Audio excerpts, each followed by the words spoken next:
안녕하세요. 눈부심입니다. 오늘 여러분과 함께 읽고 싶어서 갖고 온 책은 너무 유명한 책이죠. 테드 창의 당신 인생의 이야기입니다.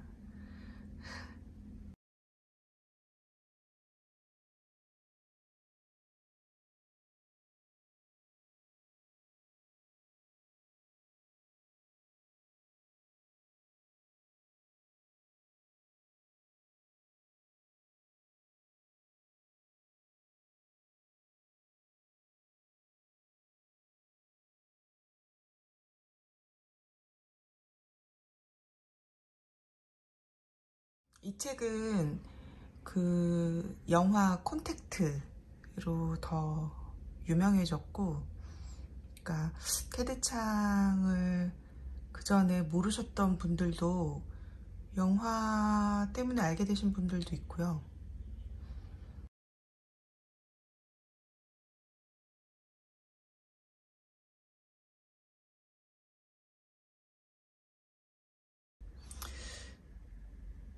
천재인 것 같아요. 그리고 특히나 이 책은 뭐 다른 책들도 그렇긴 하지만 얘는 특히나 이제 어쨌든 여기 들어있는 작품들이 저는 다 좋아요. 만약에 여러분들이랑 읽게 되면 사실 여기 있는 작품들을 싹 다 읽으면 제일 좋지만 몇 개만 읽어도 좋겠다 라는 생각을 했습니다. 그리고 이 책은 다른 소설들은 서문이나 사실 이런 게 많이 없는데 그 작가 노트가 있어요, 이 책에. 그래서 작가 노트를 한번 읽어보려고 하고, 차례를 보면 어떤 작품들이 있는지가 나와 있는데,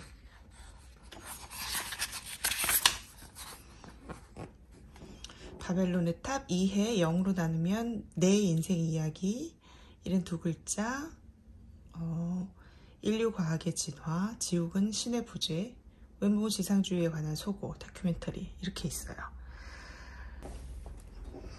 여기서 저는 제일 재밌게 읽었던 게 바벨론의 탑하고 0에서 나누면 하고요.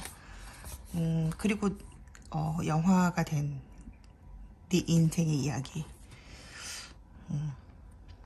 다른 것도 다 재밌어요. 바벨론의 탑은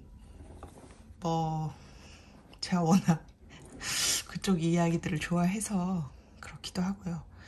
0으로 나누면은 그러니까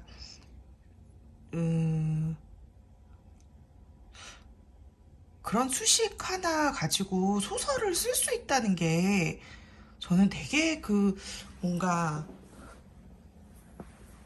신기했거든요. 그래서 그때 전자계산기로 막 해봤었어요. 0으로 계속 나눠봤었어요.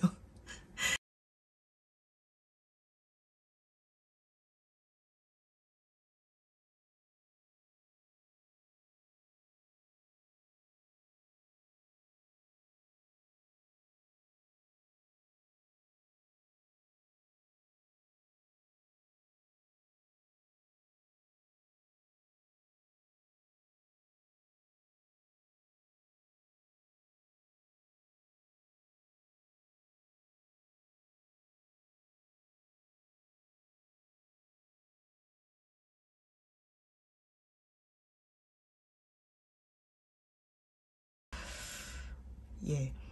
그래서 테드 창이 어떤 사람인지 여기 적혀 있는 대로 읽어볼게요. 미국 브라운 대학교에서 물리학과 컴퓨터공학을 전공한 과학도이자 전 세계 과학 소설계의 보물이라는 찬사를 듣고 있는 소설가, 동시대 과학소설 작가들의 인정과 동시대 과학소설 독자들의 기대를 한 몸에 받고 있는 작가이다. 작품이 매우 드물어 1990년 등단 후 지금까지 발표한 작품이 완성도 높은 중단편 17편 뿐이다.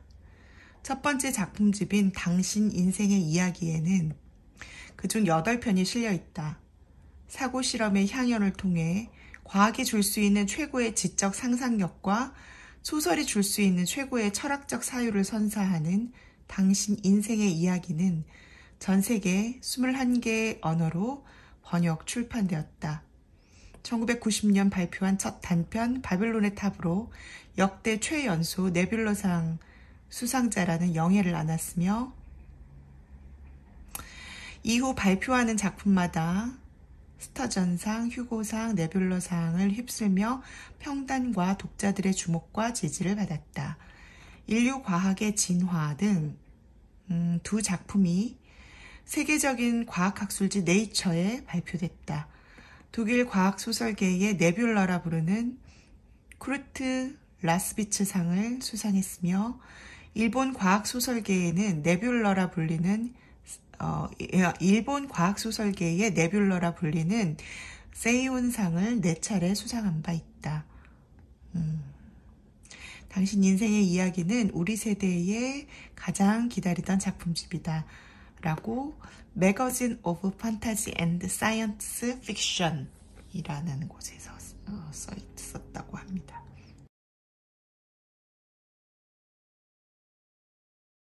본인이 직접 밝히길 초현실주의 문학의 거장이자 라틴 문학을 대표하는 작가인 보르헤스의 영향을 많이 받았다고 한다.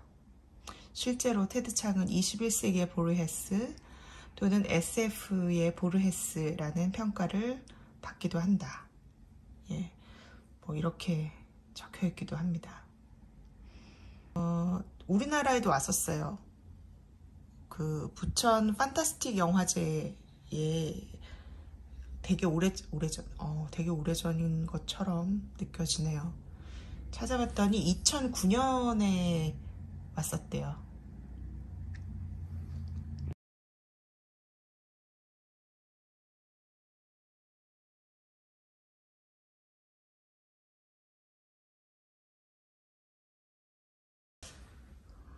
되게 대단한 사람이기는 한 것 같아요. 저는 이제 글을 볼 때마다 진짜 천재다 막 이런 어떤 느낌이냐면 와 이렇게 뭐라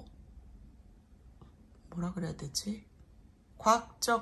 과학적인 소재를 가지고 이렇게 뛰어난 상상력을 글로 이렇게 그러니까 글도 글이지만 되게 스토리가 되게 진짜 훌륭한 이런 상상을 할 수 있구나 싶은 그런 작가여서 어릴 때 지금은 듄을 다 영화로 보고 알지만 어릴 때 듄을 보고 받았던 충격만큼 듄은 뭐 세계관이 충격이었죠. 근데 이제 이 테드 창은 좀 다른 충격입니다. 그리고 어쩌면 저는 아마 테드 창 때문에 과학에 관련된 책을 봐야 한다고 느꼈을지도 몰라요.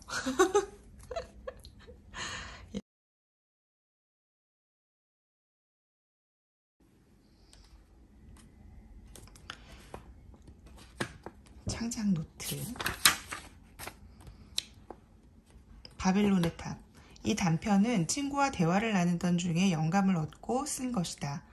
그 친구는 히브리 학교에서 배운 바벨탑 신화에 관한 이야기를 하고 있었다. 그 시점에서 나는 구약 성서에 나온 바벨탑 얘기밖에는 몰랐고 별로 강한 인상을 받았다는 기억도 없었다. 그러나 친구가 얘기해준 더 정교한 버전에 따르면 바벨탑은 너무나도 높았던 탓에 꼭대기까지 올라가려면 꼬박 1년이 걸릴 정도였다고 한다. 사람이 떨어져 죽어도 아무도 슬퍼하지는 않았지만 벽돌 한 개를 실수로 떨어뜨렸을 경우 벽돌 직공은 비탄에 잠겨 울었다고 한다. 벽돌 하나를 대체하려면 1년이나 걸리기 때문이다. 원래 이 전설은 신에게 반항하면 어떤 일이 일어나는지에 관한 이야기다. 그러나 이 얘기를 처음 들었을 때 내 머릿속에 떠오른 이미지는 르네 마그리트가 그린 피레네의 성을 연상하게 하는 공중에 뜬 환상적인 도시의 모습이었다. 나는 이 몽상의 대담함에 매료당했고 그런 도시에서의 생활이란 어떤 것일지 궁금해지기 시작했다. 톰 디쉬는 바벨론의 탑을 바벨로니아인의 과학소설이라고 평했다. 이 단편을 쓰던 당시 나는 특별히 그런 생각을 하고 있었던 것은 아니었지만 바빌로니아인들의 물리학 및 천문학 지식은 나의 이야기가 공상적인 것임을 이해할 수 있을 만큼 충분히 진보된 것이었다. 디쉬가 무슨 이야기를 하고 싶었는지는 이해할 수 있다. 이 단편의 등장인물들은 경건한 사람들일지도 모르지만 신을 향한 기도보다는 공학에 의존한다. 이 이야기 속에는 그 어떤 신적인 존재도 등장하지 않으며 일어나는 모든 사건은 순전히 역학적인 용어로만 이해될 수 있는 것들이다. 바로 이런 맥락에서 우주론상의 명백한 차이에도 불구하고 이 이야기의 우주는 우리들 자신의 우주를 닮아 있는 것이다. 그 바빌론의 탑을 이 사람이요 23살 때 썼나? 그럴걸요? 네. 그러니까 1990년에 이 소설을 가지고 네뷸러상을 탄 거거든요. 보니까 이해. 이 중편은 이 책에 수록된 작품 중 가장 오래된 작품이며 쓰기는 이걸 더 먼저 썼나 봐요. 클라이언 창작 워크숍의 강사 중 한 명이었던 스파이더 로빈슨의 도움이 없었더라면 결코 출간되지 못했을지도 모른다. 이 중편을 처음 투고했을 당시에는 출판사에서 보낸 거절 쪽지를 한 뭉치나 받았지만 클라이언 수료라는 이력이 생긴 뒤 스파이더가 다시 투고해보라고 나를 격려했다. 그래서 약간의 수정을 가한 후 여러 잡지에 보냈더니 이번에는 훨씬 더 나은 반응이 돌아왔다. 이 이야기의 싹은 대학 시절의 룸메이트가 지나가듯이 툭 던진 말이다. 당시 나는 사르트르의 구토를 읽고 있었다. 이 소설의 주인공은 그 어떤 것을 보아도 단지 무의미함 밖에는 느끼지 않는 사람이다. 그렇다면 그와는 반대로 눈에 보이는 모든 것에서 의미와 질서를 본다면 어떤 느낌을 받게 될까? 라는 것이 내 룸메이트의 의문이었다. 이 말을 듣고 나는 일종의 강화된 지각을 머리에 떠올렸고 한 걸음 더 나아가 초월적인 지능이라는 개념에 관해 생각했다. 나는 양적인 계량, 예전보다 좋아진 기억력, 빨라진 패턴 인식 따위 그런 양적인 계량이 질적인 차이로 일반인의 인식 양식과는 근본적으로 상이한 형태로 변화하는 시점에 관해 생각하기 시작했다. 그것 말고도 우리가 우리 자신의 정신활동을 정말로 이해할 수 있을지의 여부에 관해서도 궁금증을 느꼈다.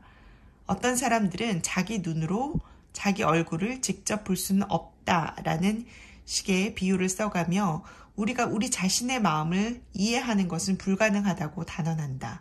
그러나 나는 이 의견이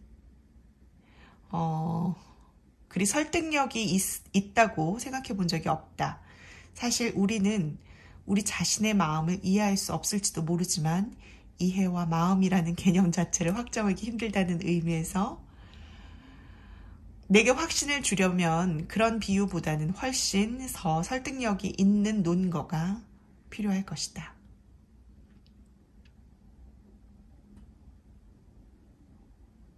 내가 좋아하는 0으로 나누면 다음과 같은 유명한 등식이 있다. 저는 이게 유명한 등식인지 모르겠습니다. 2i 파이승 플러스 1은 0. 처음 이 등식이 도출된 정계식을 보았을 때는 놀란 나머지 입을 다물지 못했을 정도였다. 그 이유를 설명하자면 이렇다.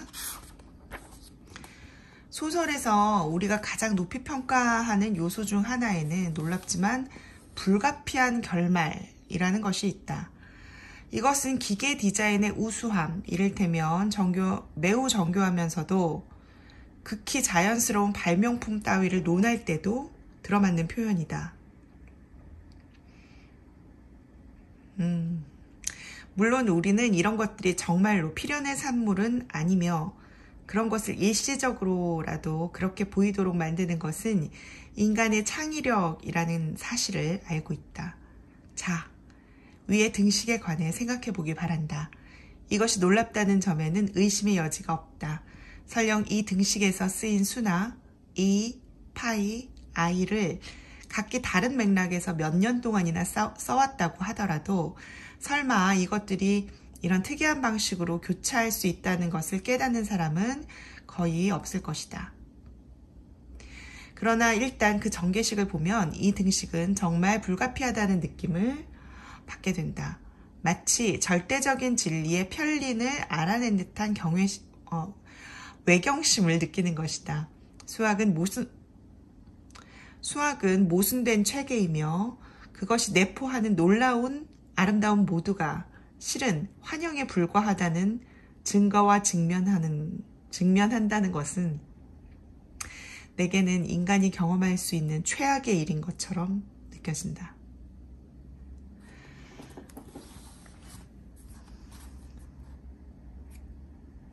이 영어로 나누면 읽어보신 분들은 얘기가 그러니까 지금 최악의 일인 것처럼 느껴진다라는 이 얘기가 이제 그 첫 번째 읽었던 책이 유시민의 문과남자 과학공부였잖아요. 거기서 보면 수학이 아름답다라고 표현했잖아요. 근데 영어로 나누면 안 돼요. 그러니까 그건 할 수 없는 건데, 그러니까 그게 이제 이게 다 이 아름다운 모두가 실은 환영에 불과하다는 증거와 직면한다. 그래서 인간이 경험할 수 있는 최악의 일인 것처럼 느껴진 거죠. 이 공학도는. 그걸 가지고 소설을 쓴 거예요. 그래서 저는 경악을 금할 수 없었어요. 내 인생의 이야기. 이 중편은 물리학의 변분 원리에 대해 품었던 흥미에서 생겨났다. 처음 이 원리에 관해 알게 된 이래 줄곧 매력을 느끼고는 있었지만 소설 속에서 이것을 어떻게 쓰면 될지 알게 된 것은 유방암과 투쟁하는 자기 아내를 소재로 한 폴 링케의 1인극 살아있으면 시간 가는 것을 잊는다 라는 제목의 연극을 본 후의 일이었다. 어떤 사람이 피할 수 없는 운명에 대처하는 이야기에 변분 원리를 대입할 수 있을지도 모른다는 생각이 떠올랐던 것이다. 몇 년 후 이 아이디어와 친구 한 사람에게서 들은 갓 태어난 아기의 이야기가 결합되면서 이 작품의 핵이 되었다. 물리학에 관심이 있는 독자들을 위해서 이 중편에서 거론되는 페르마의 최단 시간의 원리에서는 양자역학적 기반에 관한 논의는 모두 제외했다는 점을 명기해 둔다. 이 원리의 양자역학적 해석은 그 자체로 흥미로운 것이지만 개인적으로는 고전적 버전이 내포한 은유성 쪽에 더 무게를 두고 싶었기 때문이다. 이 이야기의 주제를 단적으로 요약한 글로는 커트 보니것의 소설 제5도살장의 출간 25주년 기념판 저자 서문에 나오는 구절을 들 수 있을 것이다. 스티븐 호킹은 우리가 미래를 기억하지 못한다는 사실에 애를 태우고 있다. 그러나 지금 내 입장에서 미래를 기억하는 일 따위는 식은 죽 먹기다. 연약하고 의심할 줄도 모르는 나의 갓난 애들이 나중에 어떻게 될지 나는 알고 있다. 왜냐하면 이제 그들은 이미 다 자란 어른이기 때문이다. 나의 가장 친한 친구들의 말로가 어떨지도 알고 있다. 그들 중 다수가 이미 은퇴했거나 죽었기 때문이다. 스티븐 호킹을 포함한 나보다 젊은 친구들에게 나는 이렇게 말하고 싶다. 인내심을 가지도록. 제군의 미래는 제군을 잘 알고 있으며 제군이 어떤 인간이든 간에 사랑해주는 개처럼 제군의 발치로 달려와 들어 누울 것이므로.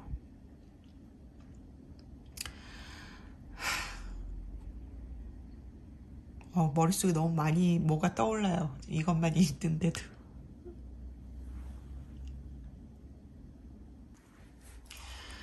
더 읽으면 좋겠는데 여기까지만 읽을게요.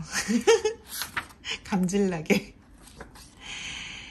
읽고 싶지 않으세요? 아직 안 읽으신 분들은. 네, 여기 뒤쪽에 보면 뭐 각종 추천 글들이 있습니다. 세상을 이렇게 바라볼 수도 있구나. 시선을 잡아끄는 전혀 다른 차원의 소재, 시종일관 궁금증을 유발시키는 전혀 다른 차원의 전개, 문학적 감수성과 지적 상상력이 기초한 전혀 다른 차원의 서사, 최고의 과학소설에 수여되는 모든 상을 석권한 엄청난 소설. 네. 이런 얘기 적혀 있어요.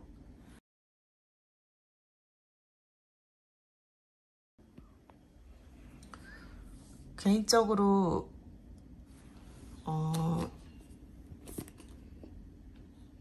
테드 창은 제가 진짜 그냥 팬이기도 하지만 존경합니다. 네. 이 사람과 동시대에 살고 있어서 감사하고요. 네. 이 책을 함께 읽고 싶으신 분들은 댓글을 남겨주십시오. 감사합니다.